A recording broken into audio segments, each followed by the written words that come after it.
Welcome to TMZ Live. By now, you have seen the depositions of Bill Clinton and Hillary Clinton before the House Oversight Committee. The video was released yesterday afternoon, and there were some fiery exchanges. There were some revelations from Bill Clinton in particular, but there was one heated exchange that we have to talk about. And we have to talk about this because as the whole Epstein files thing has been going on for years now, and every time it feels like we're getting a little bit closer to the truth, we're going to release documents. We release documents. That we have to hold for redactions. Then they release them. And now there's a flood of documents, but there's millions more. When are we ever going to get to the truth? This exchange we're about to play for you between Hillary Clinton and Congresswoman Nancy Mace, I think perfectly explains why it has been so difficult to get to the bottom of this, to get to the truth behind who, if anyone else, should be held accountable, along with Jeffrey Epstein, for what was going on his island, in his homes. And the exchange is Nancy Mace, the Congresswoman from South Carolina, asking Hillary Clinton about her relationship with Howard Lutnick. Howard Lutnick is currently the Commerce Secretary and has already testified before Congress about his relationship with Jeffrey Epstein and his ties to Epstein visiting him. So here is the exchange between Nancy Mace and Hillary Clinton. Then we're going to explain why this is so important to this whole caper, this whole saga that just seems like there's never going to be an end to it. How do you know Howard Lutnick? I know Howard Lutnick because when I was senator on 9/11, the firm he headed, Cantor Fitzgerald, suffered the greatest loss of life. As I recall, something like 650 of his employees were murdered by terrorists that day. Howard Lutnick missed being a victim because he was delayed dropping his child off to kindergarten. You asked the question. I'm going to answer your question. Now you're going to yell This was what I spent my time doing. I'm a survivor trying to look out for other survivors, and I was taking care of the people who lost 3,000 lives. And now you're being defiant and indignant today. You asked me about Howard Lutnick. So, I mean, it was very difficult to figure out where to cut off that soundbite. It goes on, their exchange goes on for about 2 more minutes. And it was all very heated and very tense. But what was really happening here, there's 2 words that came to mind when I watched that whole exchange: obfuscation and grandstanding. And those 2 things are what are stopping the American people from finding out what happened with Jeffrey Epstein. Yeah, you're watching them both on full display. In some sense, the question is open-ended. How do you know Howard Lutnick? And she's answering honestly. She was senator. Cantor Fitzgerald lost a lot of employees. He lost his brother in that. She is explaining the nature of their relationship. But what the grandstanding is that Mace is trying to get at this email exchange between Howard Lutnick and Jeffrey Epstein, inviting This is the evidence that she brought into this hearing, and it's good evidence. And by the way, there are important questions that she should have asked Hillary Clinton about this email, where it is Howard Lutnick inviting Jeffrey Epstein to a fundraiser, Hillary Clinton fundraiser. That's right. And so soliciting money from Jeffrey Epstein to go to Hillary Clinton's political campaign is a fair area to question. But she is taking so much time explaining 9/11 and the loss of life. The obfuscation. Hillary is trying to not get to that question by giving an expansive answer. And Nancy Mace only has a limited amount of time. So Hillary's trying to run out the clock.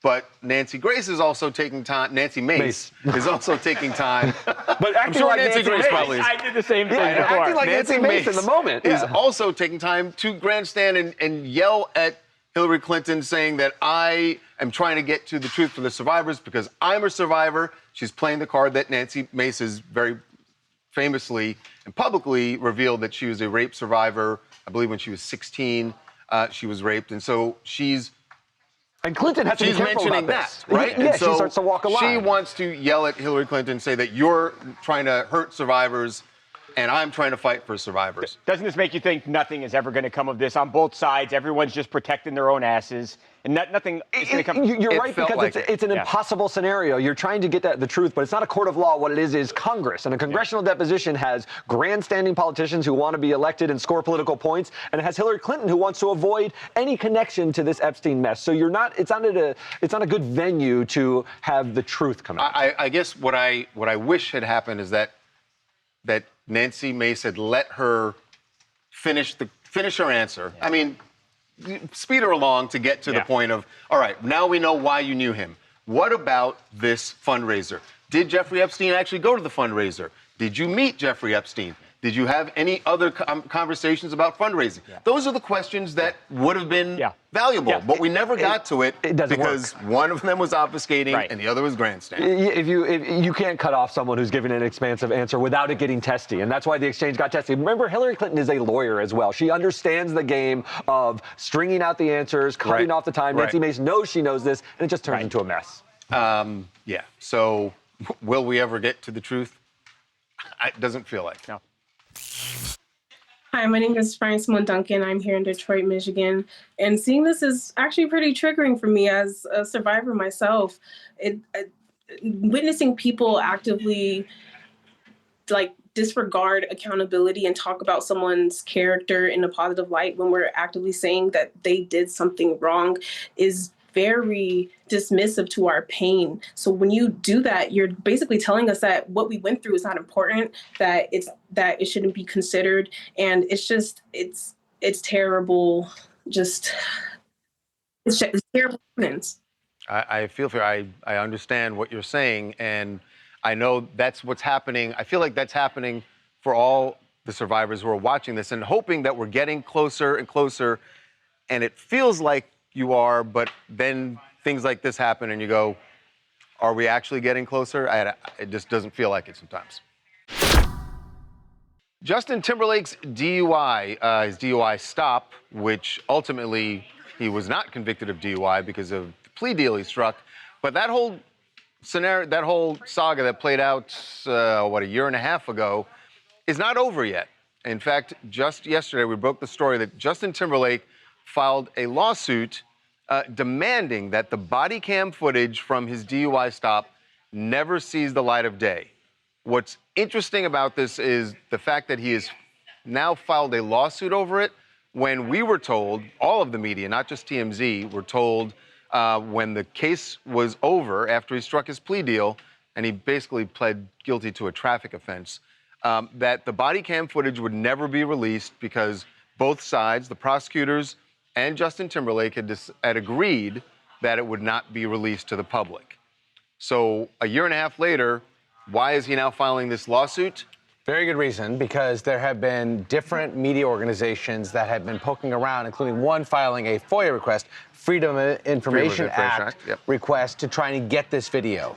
So what he's concerned about is that there's going to be some bureaucratic procedure that somebody is going to not leak the video, but give it out to the media organizations that have asked for it, and he's trying to get in front of that by filing a suit to get a court order that this should not be released. So, but why would he even need the court order when there's already a stipulation in place by both sides to not release it? Does he feel like the journalist who is trying to get this information, who's filed to get the video released, has a chance? Yeah, has a chance. And frankly, I'm not sure that Justin Timberlake's going to be able to get in front of this. I understand that the circumstances of the plea deal called for this to be kept secret, but the public has a right to know. I mean, Justin Timberlake is out there in front of the public. He interacts with kids all the time. Right? Police, in law enforcement interaction with a famous person don't get to be sealed just because everybody wants it to be sealed. And there are provisions in the law that allow these things to be released. So the way I was talking about this morning with actually our affiliates in Washington, D.C., and they were saying, well, why does it deserve to be out? And then I thought about it, and it's like, if you go on social media right now and scroll on any platform for more than a minute, you'll probably see body cam footage of somebody's DUI stop. Not someone famous, just an ordinary citizen.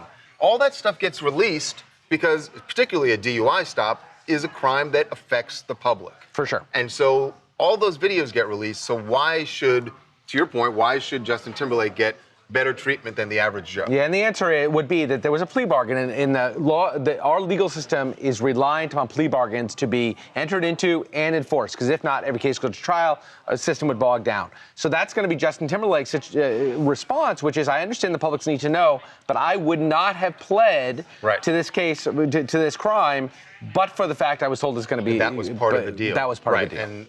And so to go back on that would mean prosecutors. If plea deals can't be relied upon, then the system breaks down. This is Ashley in Arizona. Is Justin really sorry? DUI turned into a traffic ticket. Someone is really not trying to get involved into cancel culture, but hey, at least he's taking full accountability. More celebrities should be like Justin. Go ahead and own it. Come out, rebrand. Yeah, he definitely owned it. I mean, he went through the process. He was a first-time offender, and that's why he got this plea deal. But it is still interesting that the video of it, he is fighting against this coming out, fighting so strongly against it. Here we are, a year and a half later. Coming up. The State Department has put out the urgent call to Americans in the Middle East to get out now. But suddenly, people who are there find themselves caught in the crossfire. One of those people includes a cast member of the Real Housewives of Dubai. The entire ground was shaking inside of my shop. You could smell it. Be right back.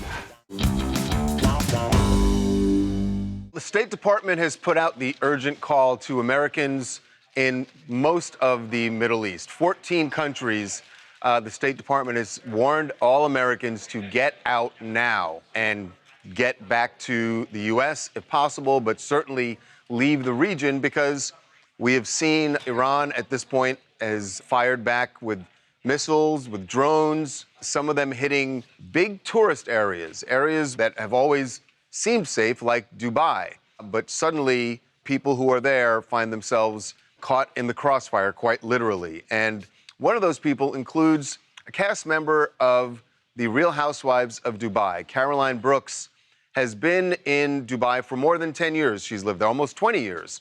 And she has found herself right in the middle of this. In fact, the other day, she posted a video that, watch this, how close everything came when apparently missiles came in to Dubai. You have no idea, you guys. Now the smoke is clearing. 20 minutes ago, the entire ground was shaking inside of my shop. You could smell it, the boom, and then everything shook. And I think it was an intercepted missile by the U.S. I think they intercepted it and it hit the ground. That is a terrifying situation to be in. And Caroline desperately trying to get out of the country now, as most Americans are, but it is not an easy task because the airport was shut down and very limited flights. She is joining us right now in the middle of this crisis. Caroline, thank you so much for joining us on TMZ Live. Thank you for having me. I take it you're in your salon. It seems like does it seem like a normal day? What is life like now in Dubai? I mean, is everyone just staying inside? What is your day-to-day now? So that day that had happened was the very first day that they had began striking us.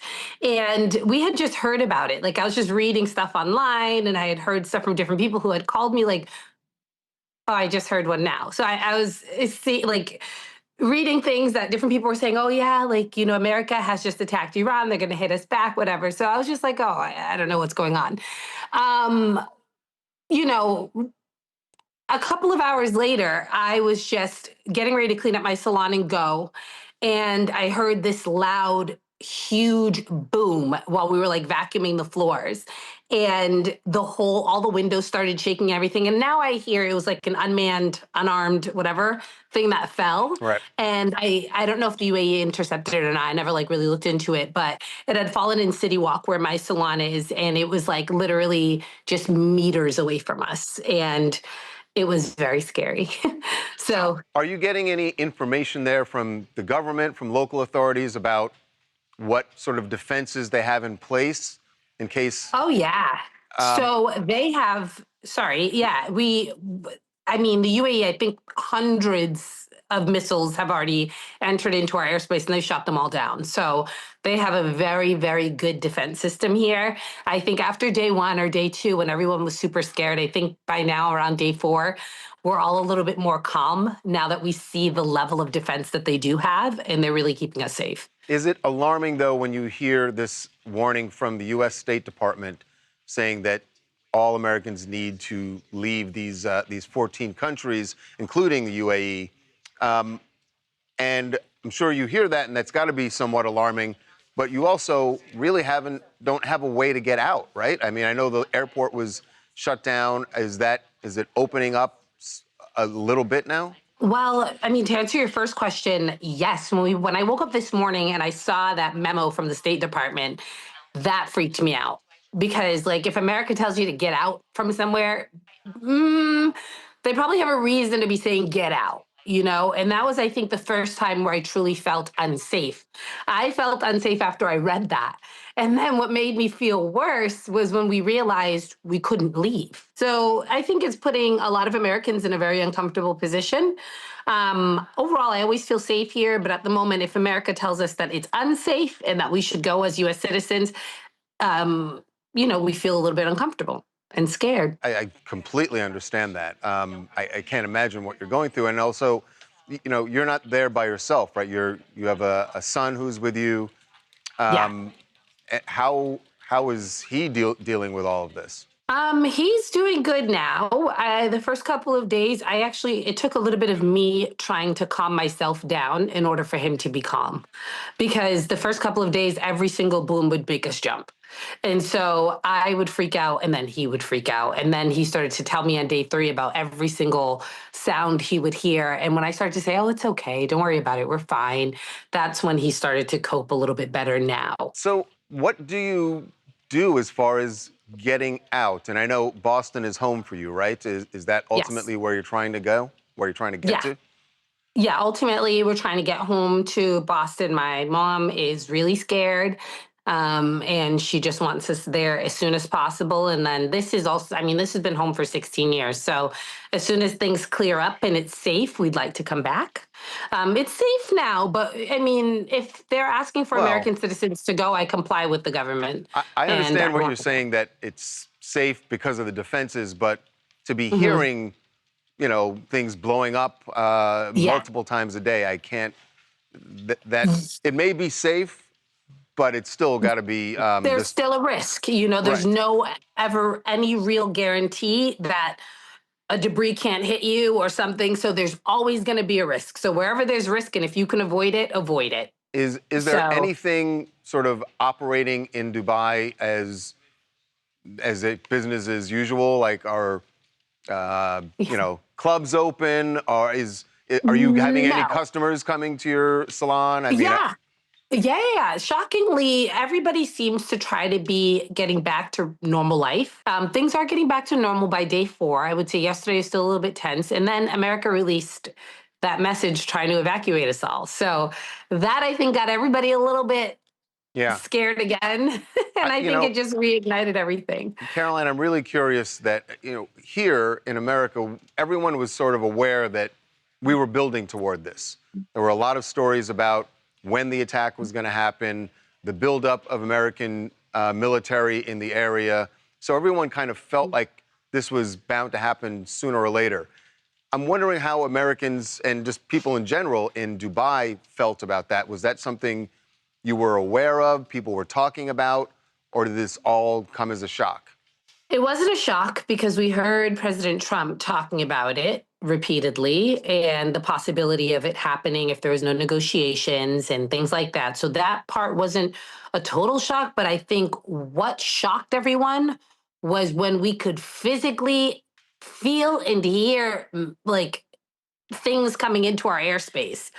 This is like, I think we never ever rationalized that it could ever be us. So we never thought, it's like, it feels like the safest place in the world. And I think it is one of the safest places in the world until this happened. So I'm curious because I know a lot of people will look at this and say, look, we knew that this was very much a very real possibility.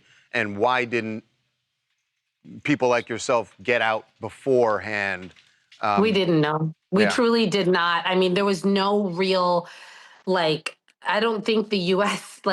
told us, they didn't tell their citizens, FYI, everyone, we didn't get any alert that said, hey, you guys may be in danger in 3 days, because maybe that was a national security risk to alert all of us and we all start fleeing. So I think that they had their reasons as to why we were not all sent into mass panic. Right. I think panicking us all would have been a national security risk and maybe gave up some of their plans. So I think that was a strategic move on their part not to tell us. Yeah, obviously. We wish the best for you and your son, and hope you get out safely. And you stay safe while you're there. Thanks so much for talking to us. Thank you very much. Bye-bye. All right, bye. Thank you. Coming up. Selena Gomez is weighing in on two things that I think the world wants to hear her weigh in on the most. One, Taylor Swift. Two, her husband's feet. Be right back. TMZ's got every freaking thing. Big celebs, big stories, big events. BB Rexa was looking hot on vacation. Look at the water, too. Did you just say, look at the water? I mean, I'll be honest, that is what I was looking at.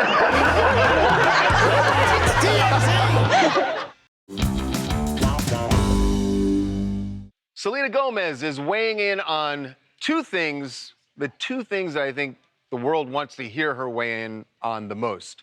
One, Taylor Swift. Two, her husband's feet. Benny Blanco's filthy, filthy feet, which we saw last week.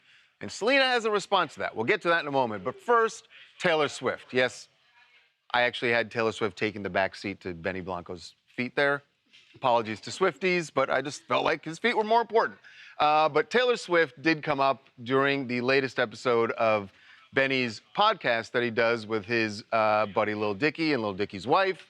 And they had Selena on as their guest. Tough booking.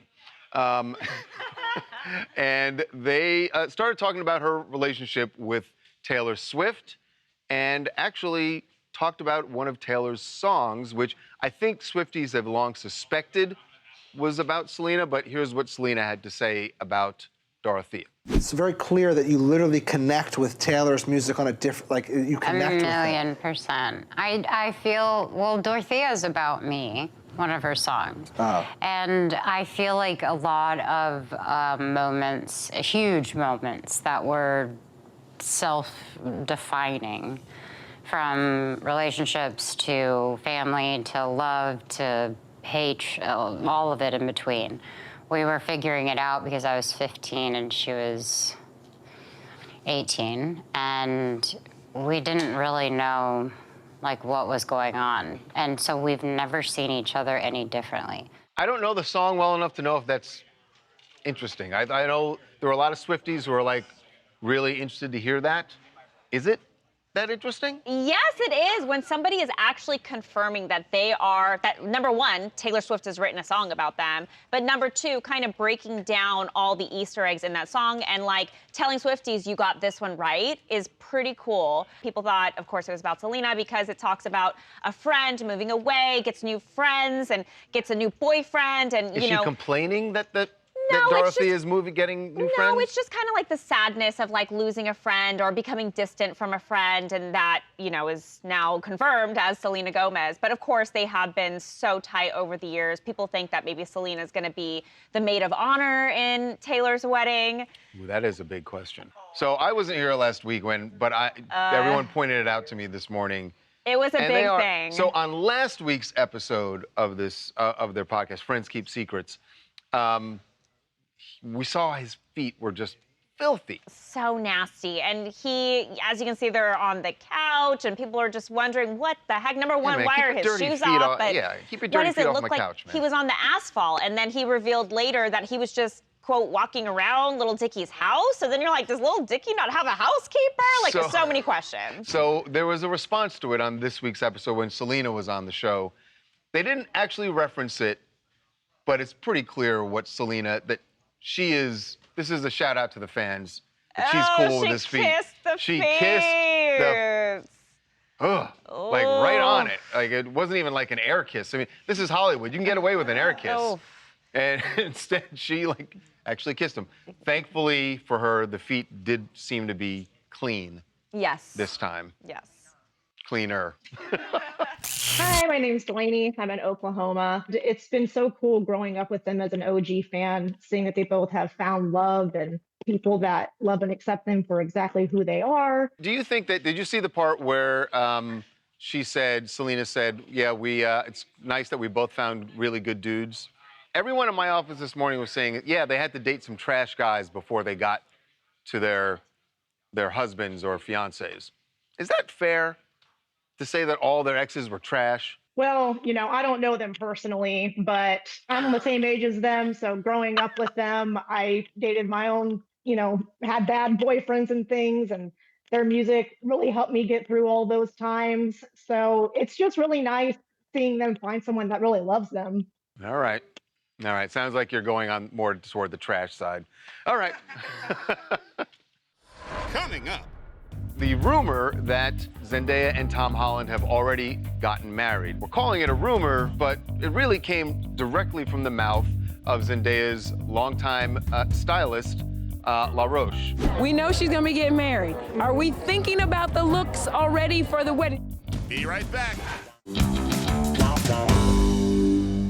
Well, Zendaya's mom is the first person in her inner circle to break on the big story, or maybe not a big story, we don't know.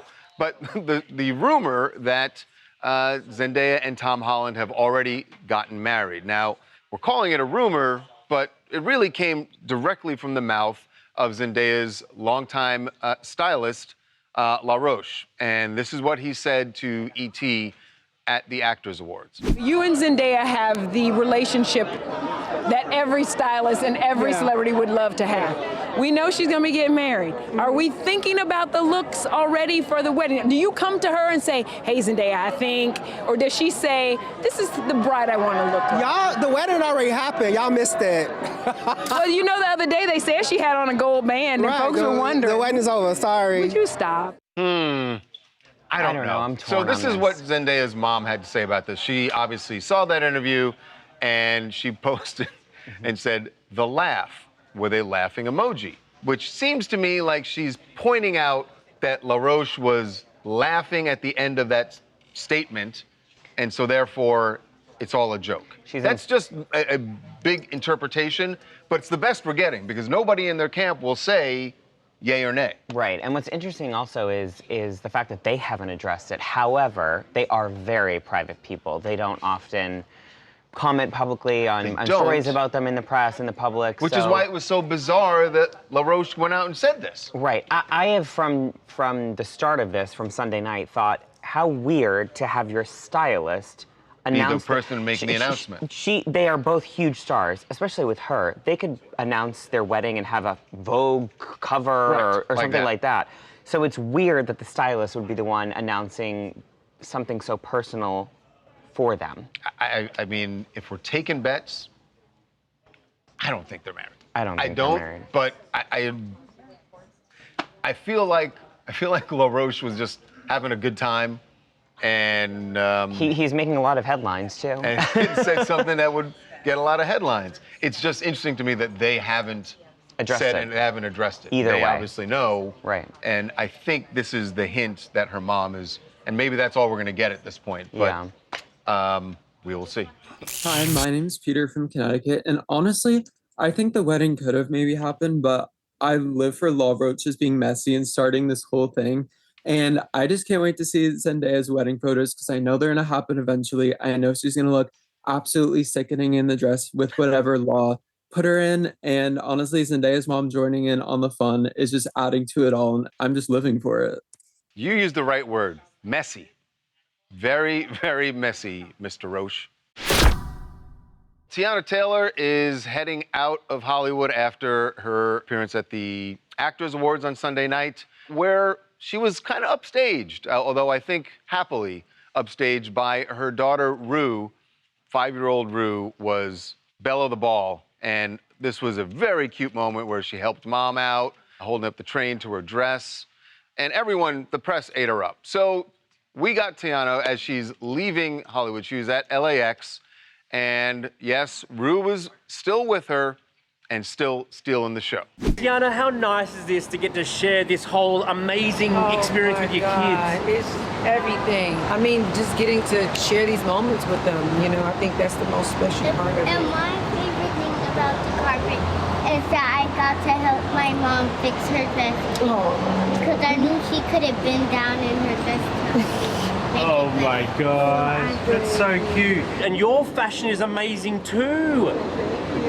How do you come up with your style? It's because I'm really smart. And usually I get it from my mom. But normally I wear red because it's my mom's favorite color. I love them. I love them. If you It's know great when you get these kids who want to just talk. It's always.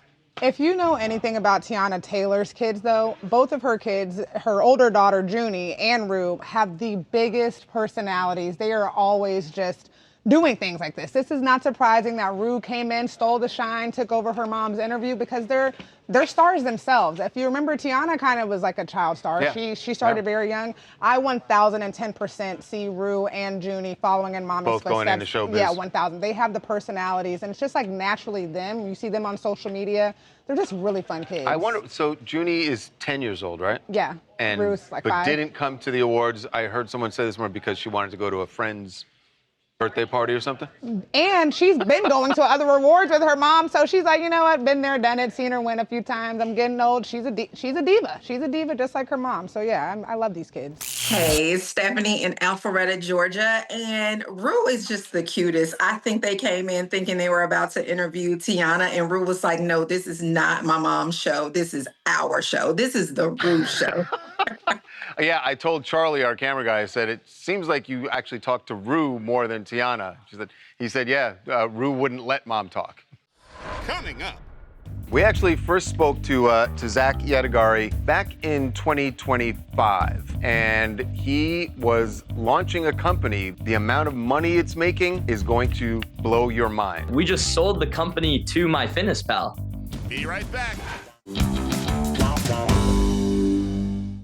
So we're about to talk to a fascinating young man. We actually first spoke to Zach Yadagari back in 2025, and he was launching a company back then called Cal AI. It was really fascinating, and this company was revolutionary. Like, you could literally just take a photo of your food and find out how many calories you are consuming for the day. Well, that company took off. And, I think when we spoke to him, he had 5 million downloads. It has now surpassed 15 million downloads. And the amount of money it's making is going to blow your mind. So, and what Zach has now done with the company may also blow your mind. So joining us once again, Zach Yadagari. Welcome back to TMZ Live. How you doing? I'm doing good. Thanks for having me back. Yeah. So why don't you catch people up on, I've told them what the company was about, what's happened with your company since then, and what's your life like now? Is you're 18 years old now? I just turned 19, actually. Just turned 19. All right, well, over the hill. So what's going on with Cal AI now? So we just finished 2025 having done $30 million in revenue, and we've grown a lot. So in January, we just did $5.7 million in revenue, and we're on track to do $50 million this year. But the bigger news is that we just sold the company to MyFitnessPal. So you have sold a company that you started when you were 16, and you have now sold this company that is on track to make $50 million this year. Yes. I would imagine you made a lot of money, right? Fair to say? I mean, I'm happy and the team is happy with the outcome. Unfortunately, I can't comment on specific deal terms. Uh-huh. Okay, well, a company that earned, $40 million last year and $50 million this year, yeah, we can figure out you're doing very well for yourself.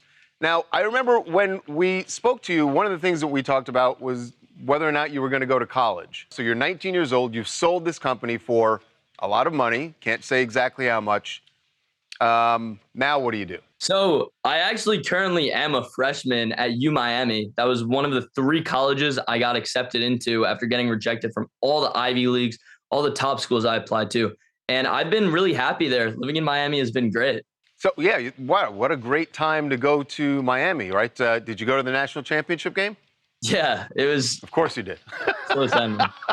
Who are we kidding? Of course you did. What are you studying now at Miami? So I am actually undecided currently. I decided to take the approach similar to actually what I read about in the Steve Jobs biography, where he would just take the classes that he was most curious about. He always has this famous story of taking a calligraphy class, and that greatly influenced the design of the Macintosh when they released it. And so I've been taking some design classes. I took a really cool business class and a few others that just piqued my interest. So that's really interesting that you are sort of trying to follow in the steps of Steve Jobs and something that he did when he was in college. Very famously, he and a lot of other big tech giants did not finish college. I'm curious what your future looks like. Well, let's just say I would be lying if I told you I went to a single class in the last couple of months. Okay, so you're not going to class. So really, you're at Miami for what? You took the design class. Beyond that, you're doing what in Coral Gables? I would say, so the first semester I did take a lot of classes and it was good. It was going really well. But then when we started to get into talks with my fitness pal, that's really what took all my attention and time. So I'm kind of on basically a gap semester currently. And by the looks of it, honestly, I may not return, to be honest. It's to be decided, but that's what it's looking like. I'm shocked. I'm shocked that you wouldn't go back. I think that gives us a little hint about how much money neighborhood that you made from the sale of this company. So, all right, so you tried college. You enjoyed it for the semester. Probably not going back. Do you have something in mind for your next company? I feel like I'm looking at you and I feel like there's something going on up here that you already have an idea that's cooking. I'm very committed right now to making sure that Cal-AI endures long after I leave the company and that the partnership is very smooth and seamless. But I'm someone who I'm always being hit with ideas from left and right. I want to be building something constantly. So I do have many things that I'm thinking about for the future. Not that I'm ready to share yet, but there will be some big things coming soon. Probably some patents that got to clear or something. I know how you business guys go. Congratulations, Zach, and I look forward to talking to you after the next huge sale of whatever it is you're about to start. Thank you. Just a quick question for you. Yeah. Don't be so thirsty. I'm fine. I'm not. Step off to the side, please. Your college experience. The thing I didn't ask you about the college experience. Obviously, you went to the national championship. You had a good time. Anyone that you're dating? I don't have a girlfriend currently. And you're originally from New York, right? Yeah, I am. Wow, that's so weird. So, I have a New Yorker here. I'm also from New York. What? Yeah, That's crazy. Talia's from New York. She was inspired by, she heard your story. Yeah. I just thought it was like so motivating, you know, the way you put your mind to something and then like made a lot of money and like super handsome. So it's just like really inspiring story for me. Like being from New York and all, of course. Where in New York? Long Island. I'm sick. Where in New York are you from? Roslyn. Oh, what? Yeah. Wait, I'm from Dix Hills. Oh, that's right next to us. Anyways, I'm coming home for Passover if you want to hang out. Yeah. Coming up. Kim Kardashian and Lewis Hamilton are enjoying their last few days before his vacation comes to an end and he has to go join F1 for the first race of the season. They have both posted photos from their vacation together, but interestingly, no photos together. Be right back. Kim Kardashian and Lewis Hamilton are clearly enjoying their last few days before his vacation comes to an end and he has to go join F1 for the first race of the season. They are in Utah. We're pretty sure they're going to the Amangiri resort because we got the video of them driving over near Lake Powell and Kim's been there before. But now we know that this is the area they're in because they have both posted photos from their vacation together. But interestingly, no photos together. And I think there's a good reason for that. So Lewis posted a photo of himself, little selfie while he's out for a run, tagging Lululemon. I guess he's got to get his brand deals in, right? And Kim just posted a very famous image that a lot of people get in the canyons there. Right. But they didn't post anything together. I love this, Charles, because there are polar opposites in that he is so private and she is so public. And who wins out here in the relationship? It seems early on like Lewis is winning. Right. At least as far as posting photos together. But we'll see. He's got to, today is Tuesday. He's got to take off pretty soon. Yeah, he's got a race. Because he's got a race this weekend down in Australia. Yeah. So far away to playtime's travel. over, although it's pretty likely that she's going to show up there. I think so too. Hi, I'm Alexa from New York. I think this is really interesting timing, especially after we just saw them together at the Super Bowl. I'm happy for them, but a lot of fans aren't. Kim has a long history of dating athletes and a rumored athlete's curse that's following her. And with the F1 season kickstarting this weekend, fans online are saying that Lewis just better pull himself together. I mean, personally, I wish them the best, but Kim has been through a lot publicly, especially with Kanye West. So if she's happy, then that's all that matters. Yeah, we're not doing that curse talk today. None of that Kardashian curse talk. What else you guys want to talk about? Hey, I am Stacy in Nashville, Tennessee, and wanted to talk a little bit about the Hillary Clinton and Nancy Mace confrontation during the Epstein deposition. My opinion of this entire thing was this is more political theater, right? The goal of these hearings is to get justice for the survivors. But the lack of decorum that is being shown during these congressional hearings is amazing.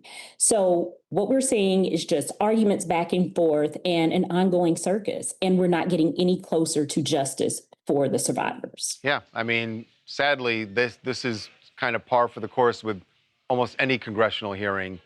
There's a lot of political theater, as you put it. One more. Hi, yes. My name is Jason Nero from Atlanta, Georgia, and I'm going to talk about Justin Timberlake. The case. This is very interesting because it's a balance between privacy and public interest. So now is whether releasing the footage is fair. I think honestly they should release it, and I think that people need to do their time when justice is served. Yeah. Well, as far as doing the time, he's done that. He struck a plea deal, didn't get any time. It was a traffic offense, but we will see what happens with the video. Coming up. Don Lemon, who's been in LA celebrating his 60th, he went to Craig's, and then another celeb popped in, Kevin O'Leary. Don had something very interesting to say about Kevin's fashion. Be right back. Well, the world's longest 60th birthday party might be coming to an end. Don Lemon, who's been in LA celebrating his 60th, made one more stop last night. He went to Craig's, and on his way out, we talked to him about his weekend hanging out with Rihanna, how that went. And then another celeb popped in, Kevin O'Leary, and Don had something very interesting to say about Kevin's fashion. Watch this. How long have you and Rihanna been friends? Forever, ever, ever. And you said she told you about some new music. Did she say when we can expect it? Or She did. She said soon? I'm not telling you. Hey, Kevin, how are you? Very good, thank you. Yeah, of course. That coat is gayer than me. Kevin was laughing about it. It was very warm for wearing a fur coat or a furry coat. Who am I to talk about Kevin O'Leary's fashion? Mr. Wonderful is now Mr. Hollywood. It's official.